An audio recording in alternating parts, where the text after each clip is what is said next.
अगर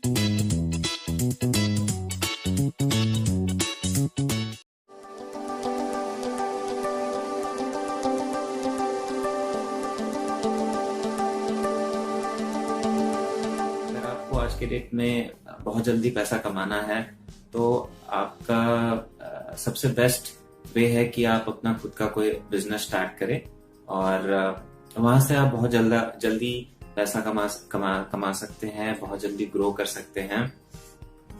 तो let's suppose कि आप कहीं पे वर्किंग है किसी कंपनी में और आप वहां पे काफी टाइम से वर्क कर रहे हैं और से फॉर एग्जांपल कि आप 10 ईयर्स से वहां पे वर्क कर रहे हैं। आपको ध्यान में आता है कि एक अच्छा सा माइंड ब्लोइंग बिजनेस आइडिया आपके माइंड में आता है और आप प्लान करते हो कि मैं इस बिजनेस आइडिया को एग्जीक्यूट करूंगा और आपने डिसाइड किया कि ये बिजनेस मैं अपना जो ये बिजनेस है उसको स्टार्ट करूंगा।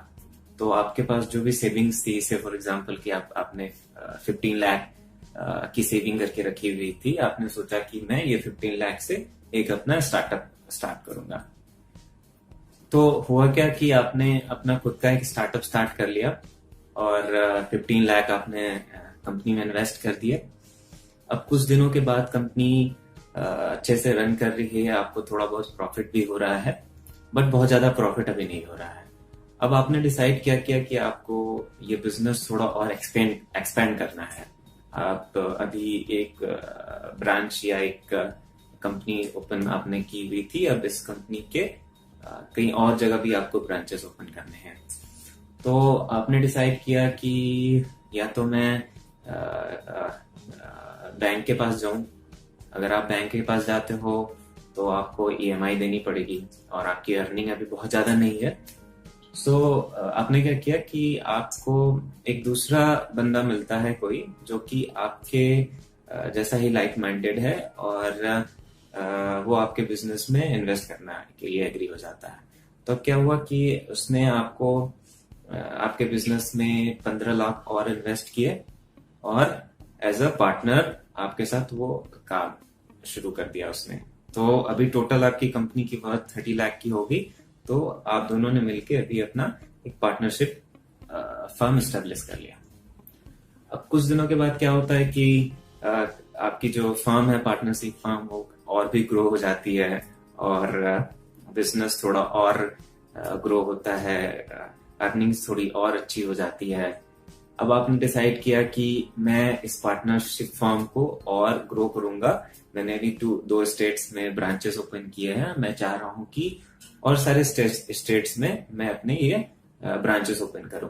तो अभी आपको क्या है कि अभी पैसे चाहिए काफी सारे। अब से फॉर एग्जांपल कि आपको 10 CR की इन्वेस्टमेंट चाहिए। तो 10 CR की इन्वेस्टमेंट अगर चाहिए, आपने पार्टनरशिप फर्म तो स्टेब्लिश की है बट अर्निंग बहुत ज्यादा नहीं है कि आप वहां से पैसा निकाल के किसी से अगर आप लेते हो तो उसको इंटरेस्ट पे कर सको। तो अभी हमारे पास ऑप्शन क्या है कि कोई वेंचर कैपिटलिस्ट या एंजल इन्वेस्टर्स एग्री हो जाता है आपके बिजनेस में इन्वेस्ट करने के लिए। उसको आपका बिजनेस का आइडिया काफी यूनिक लगता है और उसको ग्रोथ दिखती है आपके स्टार्टअप में। So he agreed to invest in your company और उसने क्या किया कि आपके कंपनी में 10 CR वो इन्वेस्टमेंट करने के लिए तैयार हो जाता है। तो आपको अगर अपनी कंपनी में अगर वेंचर कैपिटलिस्ट या एंजल इन्वेस्टर के थ्रू इन्वेस्टमेंट करानी है तो आपको अपना पार्टनरशिप फर्म जो है उसको प्राइवेट लिमिटेड कंपनी में कन्वर्ट करना पड़ेगा। तो अभी करना हुआ क्या कि आपने कंपनी जब स्टार्ट की हुई थी तो आपका एक प्रोप्राइटरशिप फर्म था, सिंगल कंपनी थी, सिंगल शेयर थे। उसके बाद आपने 2 पार्टनरशिप फर्म स्टेब्लिश किया तो उस कंपनी के 2 शेयर हो गए। अभी आपने जब एंजल इन्वेस्टर या वेंचर कैपिटलिस्ट 10 CR का इन्वेस्टमेंट हुई तो इसमें आपके 3 शेयर हो गए कंपनी के। करेक्ट। अब कुछ दिन बाद क्या होती है कि आपका बिजनेस और ज्यादा ग्रो हो जाता है और ज्यादा ब्रांचेस आपने ओपन कर लिए। अब आपने डिसाइड किया कि मुझे और पैसे की रिक्वायरमेंट है और मैं चाह रहा हूँ कि जो ब्रांचेस हैं पूरे कंट्री में मैं अपनी ब्रांचेस ओपन करूँ और मुझे आज के डेट में 1000 CR की रिक्वायरमेंट है, इन्वेस्टमेंट चाहिए मुझे। तो अब 1000 CR की इन्वेस्टमेंट अगर आपको चाहिए तो ना ही आपको एंजल इन्वेस्टर इतना अमाउंट दे सकता है या वेंचर कैपिटलिस्ट जो है वो दे सकते हैं, या इतना बड़ा अमाउंट आप अगर बैंक के पास भी जाते हो लेने के लिए तो बैंक में भी पॉसिबल कि आपको पैसे दे, बट आपकी अर्निंग अभी इतनी ज्यादा नहीं है कि आप उसको EMI पे कर पाए इतना। हो सकता है कि आप उससे पैसा ले बैंक से और वो नेक्स्ट मंथ से आके आपके पास बोले कि कहाँ है मेरे EMI। तो दिस इज नॉट पॉसिबल। तो अब आपने क्या डिसाइड किया कि मेरी कंपनी को मैं क्या करूंगा कि प्राइवेट लिमिटेड कंपनी से पब्लिक लिमिटेड कंपनी बनाऊंगा। कंपनी को आप सेबी के पास गए, वहां पे आपने IPO के लिए एक ड्राफ्ट डाली कि मैं अपनी कंपनी प्राइवेट लिमिटेड कंपनी को पब्लिक लिमिटेड करना चाहता हूं और मैं इस कंपनी को पब्लिक करने के लिए IPO के थ्रू पैसा मार्केट से के लिए। तो हमने क्या किया कि 10 रुपए के हिसाब से एक शेयर की प्राइस रखी, फेस वैल्यू 10 रुपए रखा और हमने 1000 into 10 तो 10,000 के शेयर्स हमने पब्लिक में डिस्ट्रीब्यूट कर दिए थ्रू IPO और वहां से 1000 करोड़ की फंड हमने रेज कर ली अपने बिजनेस को फर्दर एक्सपेंड करने के लिए। तो यहाँ पे फ्रेंड्स शेयर मार्केट का रोल आता है। अब थोड़ी देर के लिए आप इस चीज को यहाँ पे समझिए कि आपने जब कंपनी स्टार्ट की तो आपने as a individual as a proprietorship firm start की, आपकी एक शेयर थी वहां पे। उसके बाद आपने पार्टनरशिप फर्म स्टेब्लिश की तो वहां पे आपके 2 शेयर हो गए। फिर उसके बाद आपने एंजल इन्वेस्टर से पैसा लिया तो वहां पे आपके कंपनी के 3 शेयर हो गए। अब फिर आपने क्या किया, वहां पे प्राइवेट लिमिटेड को कंपनी को आपने पब्लिक लिमिटेड में कन्वर्ट किया तो वहां पे आपके कंपनी के और भी शेयर्स हो गए। तो अभी यहाँ पे मेन इंपॉर्टेंट जो रोल आता है शेयर मार्केट का वो आप समझिए। अब आप अगर हम बात करें कि अगर आप चाहते हो आज के डेट में कि अपना बिजनेस आप स्टेब्लिश करें तो उसके लिए आपको काफी सारे पैसे चाहिए, उसके अलावा मैन पावर चाहिए, ह्यूमन रिसोर्स चाहिए, उस पर्टिकुलर डोमेन में आपको एक्सपर्टाइज चाहिए, टेक्नोलॉजी चाहिए और काफी सारी चीजें हैं जो कि आपको रिक्वायरमेंट होगी। एंड इन सारे चीजों के बावजूद भी देयर आर चांसेस कि आपका जो बिजनेस है वो हो सकता है कि सक्सेस हो सकता है कि प्रोबेबिलिटी दोनों तरह की है, ना भी हो। तो रिस्क फैक्टर है बेसिकली। अभी शेयर मार्केट में क्या होता है कि आप अपने अकॉर्डिंग जिस भी सेक्टर में आपको इंटरेस्ट है, जिस कंपनी में आपको इंटरेस्ट है, उस कंपनी के आप एज अ ओनर बन सकते हैं। अब ओनर कैसे बनेंगे? अब से फॉर एग्जांपल जो मैंने आपको एग्जांपल दिया हुआ था कंपनी का, ऐसे बहुत सारे कंपनीज हैं जो कि मार्केट में लिस्टेड हैं, उनके शेयर्स हैं मार्केट में और उस शेयर को आप खरीद के उस कंपनी का ऑनर बन सकते हो। तो अब इस चीज को आप समझिए कि अब जैसे मार्केट में आप देख रहे हो कि जो वेल एस्टेब्लिश्ड कंपनी है जैसे टाटा हो गई या रिलायंस हो गई, स्टेट बैंक हो गया, HDFC हो गया, एप्पल हो गया, अमेजॉन हो गया, तो ये सारी कंपनी जो एस्टेब्लिश्ड कंपनी है इन्होंने काफी अच्छा मार्केट में अपना एक इमेज बना रखा है, अच्छा बिजनेस सेटअप करके रखा हुआ है।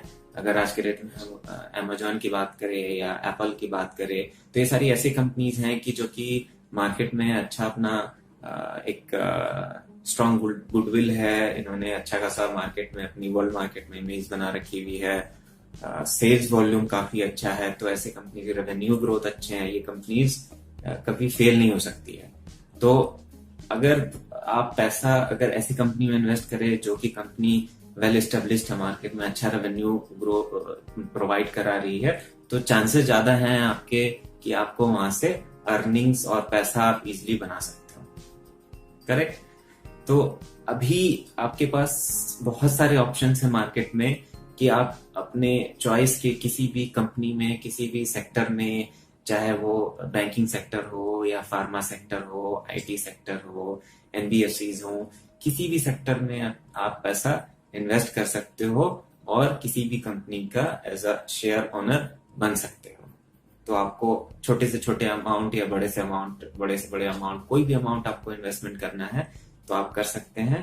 और बाकी जो रिस्क पार्ट है आपका, अगर आप खुद की कंपनी स्टेब्लिश करना चाहते हो तो वो सारे फैक्टर भी इसमें नहीं होंगे। आपको सिर्फ देखना है कि आपको कौन सी कंपनी में इन्वेस्ट करना है।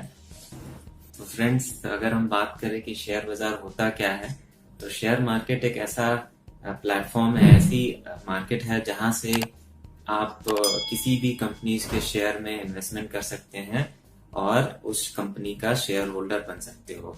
जितनी भी वेल एस्टेब्लिश्ड कंपनीज हैं या जितने भी बड़े कंपनीज हैं, उनमें आप इन्वेस्टमेंट अपने अकॉर्डिंग कर सकते हैं और उस शेयर का ऑनर आप बन सकते हो। और इजिली आप आने वाले टाइम में, अगर आपने अच्छे कंपनीज में इन्वेस्टमेंट किया हुआ है, तो आप अच्छा पैसा मार्केट में बना सकते हैं।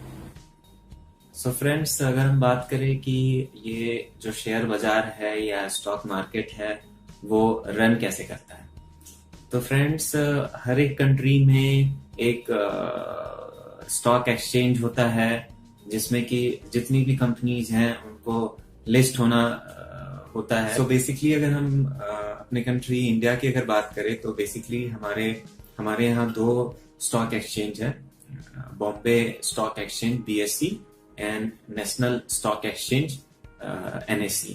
तो जो बॉम्बे स्टॉक एक्सचेंज है वो सबसे पुराना स्टॉक एक्सचेंज है हमारा। और अगर हम बात करें तो 1875 में बॉम्बे स्टॉक एक्सचेंज फाउंड हुआ था।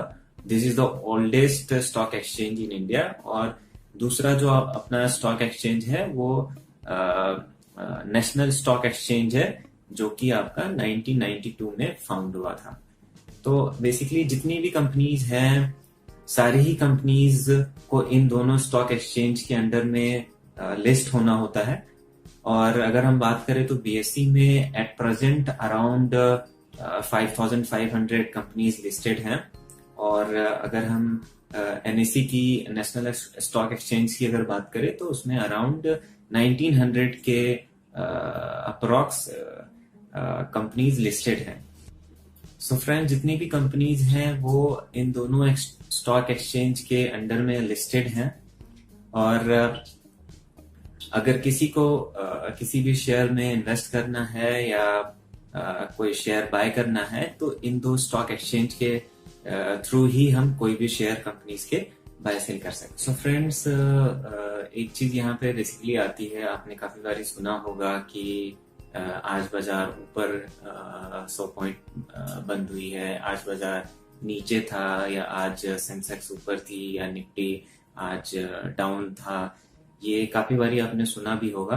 तो ये जो बाजार ऊपर है या सेंसेक्स ऊपर था या निफ्टी नीचे आज के दिन में बंद हुई है, या बाजार आज के दिन मार्केट ऊपर बंद हुआ या बाजार आज के दिन नीचे क्लोज हुई, ये बेसिकली होता क्या है।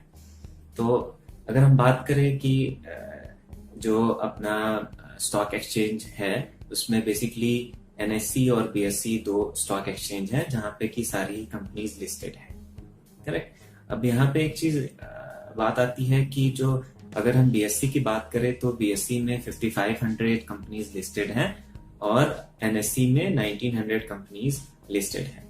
अब इन सारे कंपनीज को मॉनिटर कर पाना डिफिकल्ट है। तो यहाँ पे बेसिकली हमने किया क्या है कि जो टॉप की कंपनीज हैं BSE के अंडर, 5500 कंपनीज के अंडर जो टॉप की कंपनीज हैं उसमें से 30 कंपनीज को हमने शॉर्टलिस्ट किया हुआ है depending on various parameters, market cap and all. और उन कंपनीज को एक हमने इंडेक्स बनाया हुआ है जिसका नाम हमने BSE बॉम्बे स्टॉक एक्सचेंज का जो इंडेक्स हमने बनाया हुआ है उसको सेंसेक्स का नाम दिया हुआ है। इस सेंसेक्स के अंडर में हमने टॉप 30 कंपनीज को डाला हुआ है BSE के, राइट। सिमिलर हमने क्या किया हुआ है कि जो एनएससी है, National Stock Exchange of India, उसमें टॉप की जो 50 कंपनीज हैं आउट ऑफ 900 कंपनी जो लिस्टेड हैं, उसमें से हमने 50 कंपनीज को निकाला है depending on the market capitalisation, और उस 50 कंपनीज को हमने एक इंडेक्स बनाया है निफ्टी के नाम से, और उस निफ्टी के अंडर में हमने इन 50 कंपनीज को डाला हुआ है। अब यहाँ पे सेंसेक्स 30 कंपनीज का बनाने का या निफ्टी 50 कंपनीज का बनाने का रीजन है कि यहाँ पे ये भी है कि ये जो 30 कंपनीज हैं बीएससी के अंदर या ये जो 50 कंपनीज हैं एनएससी के अंदर, ये ओवरऑल परफॉर्मेंस शो करती है टोटल नंबर ऑफ कंपनी जो भी बीएससी और एनएससी के अंडर में लिस्टेड है। तो फ्रेंड्स, यहाँ पे आप थोड़ा गौर करिएगा कि अगर इन 30 कंपनीज की परफॉर्मेंस आज के डेट में अच्छी रहती है, या अदर टर्म्स में अगर हम बात करें कि इन 30 कंपनीज में आज के डेट में अगर नेट बाइंग होती है, अगर आज के डेट में ज्यादा buying at the end of the day सिर्फ इन 30 कंपनीज के अंडर में बाइंग ही हुई है, सेलिंग कम हुई है कंपैरेटिवली, तो अगर नेट बाइंग हुई है तो आज के डेट में मार्केट या सेंसेक्स पॉजिटिव क्लोज होगा, डिपेंडिंग की जो 30 कंपनीज हैं उसमें कितनी बाइंग हुई है और कितने पॉइंट इच कंपनीज के ऊपर थे, उन सारे को कंसोलिडेट करके at the end market close होने के बाद वो कैलकुलेट करते हैं। तो डिपेंड करता है कि कितने पॉइंट से ऊपर हुआ। तो अगर आज के डेट में अगर ज्यादा बाइंग हुई थी तो आज सेंसेक्स ऊपर बंद होगा, या मार्केट आवर्स में भी आप देखेंगे तो आपको दिखेगा कि इतने पॉइंट्स सेंसेक्स ऊपर चल रही है। सिमिलरली अगर हम बात करें एनएससी की, तो एनएससी में जो टॉप 50 कंपनीज हैं उसमें आज के डेट में अगर नेट बाइंग हुई होगी, या अगर ओपन मार्केट में भी आप देखोगे कि अगर एनएससी में आपको जो है निफ्टी अगर आपको पॉजिटिव में दिख रही है 10 पॉइंट या 100 पॉइंट, तो आप इसका मतलब ये है कि जो 50 कंपनीज है उसमें नेट बाइंग हो रही है, करेक्ट। तो यहाँ पे आपको जब बाजार ऊपर दिखता है दैट मीन्स कि बाइंग हो रही है, और जब बाजार नीचे आपको दिख रहा है तो दैट मीन्स कि उसमें नेट सेल हो रहा है। आज के डेट में स्टॉक्स को ज्यादातर सेल किए जा रहे हैं। अब दूसरी चीज यहाँ पे जैसा मैंने बताया कि सेंसेक्स और निफ्टी को बनाने का रीजन एक ये भी है कि जो इकोनॉमी है आपकी, अगर ये एनएससी या बीएससी शो करता है कि ओवरऑल जो इकोनॉमी का परफॉर्मेंस या जो स्टॉक मार्केट की परफॉर्मेंस है वो आपको यहाँ पे ये दर्शाता है। अगर आपका निफ्टी या सेंसेक्स आज के डेट में पॉजिटिव है या ऊपर चल रहा है, तो ये आपके overall financial market, overall stock market की स्टेटस आपको दिखा रहा है कि how sound your stock market is. अगर ये ऊपर जा रही है दैट मीन्स कि ओवरऑल जो कंपनीज हैं उसके अंडर में इज एज्यूम्ड कि उसमें भी नेट बाइंग ही हो रही है, या अगर डाउन है तो इट इज एज्यूम्ड कि उसमें भी सेलिंग ही हो रही है, अगर सेल हो रहा है तो ये बेसिकली एनएससी आपका निफ्टी और सेंसेक्स जो है ओवरऑल आपके फाइनेंशियल मार्केट का या इकोनॉमी का साउंडनेस बेसिकली शो करता है। तो अगर मार्केट ऊपर जा रही है या निफ्टी या आपका सेंसेक्स अगर ऊपर है तो दैट मीन्स कि आपकी इकोनॉमी अच्छी हो रही है, आपका जो शेयर मार्केट है वो अच्छा ग्रो कर रहा है। सो बेसिकली फ्रेंड्स, जो सेंसेक्स है एंड निफ्टी है वो ओवरऑल स्टॉक जो लिस्टेड हैं आपके स्टॉक एक्सचेंज में उसकी परफॉर्मेंस को दर्शाता है। अगर निफ्टी और सेंसेक्स अगर पॉजिटिव चल रहा है दैट शोज कि आपका स्टॉक मार्केट या जितने भी स्टॉक्स लिस्टेड हैं उसमें वो अच्छे परफॉर्म कर रही हैं, अच्छी परफॉर्मेंस है उनकी। और अगर आपका निफ्टी और सेंसेक्स अगर अच्छा चल रहा है, अच्छे पॉइंट से क्लोज हो रहा है डेली बेसिस पे, और तो ये भी शो करता है कि जो आपका फाइनेंशियली आपकी जो इकोनॉमी है वो भी ग्रो कर रही है, आपका स्टॉक मार्केट भी अच्छा ग्रो कर रहा है।